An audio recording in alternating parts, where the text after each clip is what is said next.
le contexte du marché de la forêt.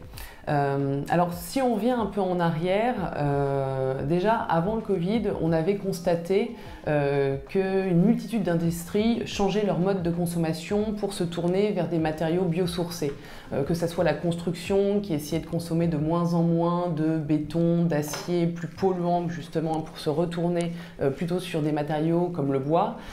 Également tout ce qui est remplacement du plastique à usage unique, le développement du e-commerce, l'énergie où on essaie de plus en plus s'affranchir du pétrole pour se tourner vers du chauffage bois, granules, etc. Donc déjà, il y avait une demande de plus en plus importante.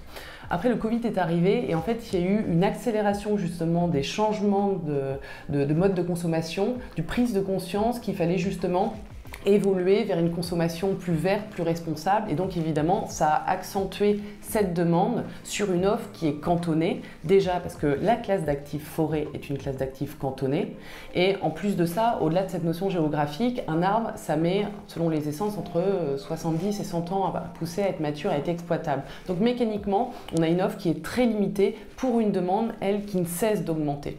Après, on a connu la guerre en Ukraine qui a généré deux conséquences. Le premier point, c'est que le gel des échanges avec la Russie a limité justement l'importation de bois russe. Or, c'est quand même la Russie qui détient la plus grande forêt dans le monde. Alors même si on était assez peu dépendant en Europe de ce bois russe, ça a quand même limité encore une offre qui était déjà déficitaire.